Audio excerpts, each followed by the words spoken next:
Hey my wonderful AP Physics students, it's Jacquemins here for our Day 31 video, Part 1, excuse me, where we're going to talk about elastic collisions and momentum, and I'm going to show you how I want you to solve momentum situations in a very organized way, and how to use the idea of elastic collisions. So I'm going to give you a brief review, then I'm going to show you what I want from you. As always, have your classic notebook out, and get ready to write down a lot of stuff, and ask some questions in class about it. So quick review. Linear momentum in an isolated system is conserved. The amount of overall motion before and after in an isolated system is conserved. If it's not conserved, then we have to figure out what happened from the outside force that made it no longer conserved. We know that a change in momentum, called an impulse, comes from a force given over a time. Now, if it's inside the system, this change in momentum of one thing equals the change in momentum of another thing. If it's from outside the system, it does not have to be true. In isolated systems, the center of mass obeys Newton's laws. So if something is moving forward, its center of mass will continue to move forward at that same speed unless there is an external imbalance from it. Again, that's a non-isolated system. And last but not least, an elastic collision is when conservation of momentum is true and the conservation of kinetic energy is also true, where kinetic energy is 1/2 mv squared. So here's the example we're going to be working at. There'll be 4 parts of this. Car A is a mass of 1,500 kilograms and travels to the right with a speed of 20 meters per second. Car B travels left with a speed of 10 meters per second. After the vehicles collide, they stick together and move left at a common velocity of 5 meters per second. Justify all answers. Number 1, we're going to calculate the mass of car B. Here's what I want you to think about it. We have object 1, object 2, and we have a system.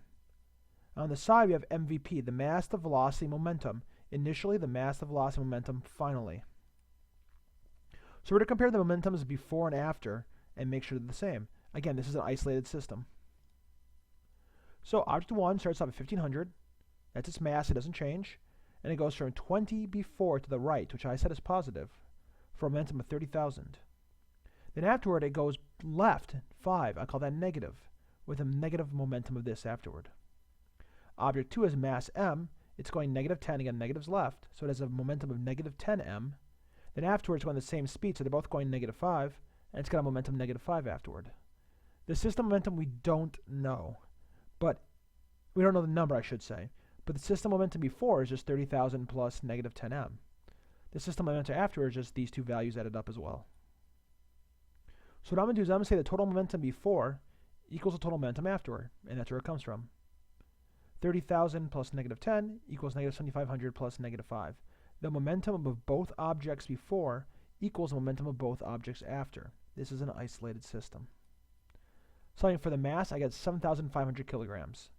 Booyah. Question 2. This collision is not elastic. Explain why. Well, I said I'm going to show it through mathematics, and that's perfectly fine reasoning. So the idea we're going to show is the kinetic energy of the system constant? Obviously not. We have to prove that. So here's what I did. I used 1/2 mv squared, and I found the kinetic energy of every single situation. Again, using 7,500 for mass here. I got 300,000 for the kinetic energy object 1, 375,000 for object 2, a total system of 675,000. But wait, Jock, isn't it going left? Shouldn't that be a negative kinetic energy? I like your thinking, but no. Since it's v squared, any left velocity would be squared, ending up with just an overall positive velocity. Or to make a long story short, energy is not directional. It is not a vector. So energy does not obey that. So all energies are positive in that they don't actually care about direction. So I added up both kinetic energies before, got 625,000. I found both kinetic energy after, added up, and only got 112,000. Kinetic energy is not conserved. This is completely inelastic, which by definition is just not elastic. Cool. We proved it. Quick little tip. When objects stick together, it is not elastic. It is impossible for it to be elastic if things stick together. Number 3. Describe a specific collision with the same starting conditions where the cars hit and bounce off each other, but it's not elastic. Whew. So the same starting condition, which we know is this. All that's still true. Let's say that object 1 bounced backwards at negative 15. That's a reading. Okay, that's poopy. Sorry, just still say object 1 went backwards to negative 15. So the mass is 1500, velocity is negative 15, negative because left now, went backwards. I got negative 22,500 as momentum, with the kinetic energy 168,750. I'm then going to use the momentum here and the momentum here to find the momentum of object 2 and find its velocity afterward. I can't use energy because it's an elastic situation, so I can't say that this energy of 675 is just the unknown plus this.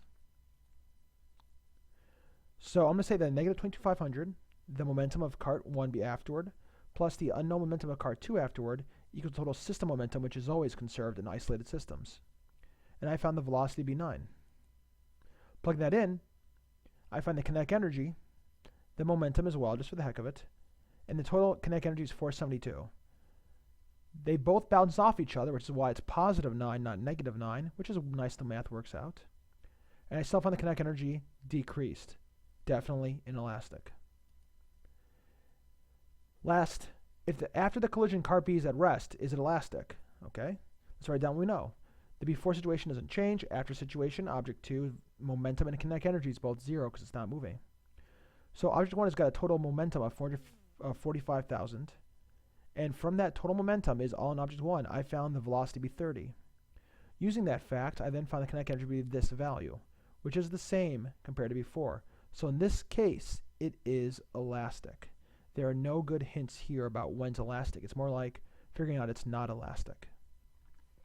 So you just learned how to use momentum to find velocities. You found kinetic energies. You compared them with the systems. And were able to use a nice little organizing way to get it all together. You are doing fine. I will see you in the next video about conservation of energy and the different forms of energy. Goodbye.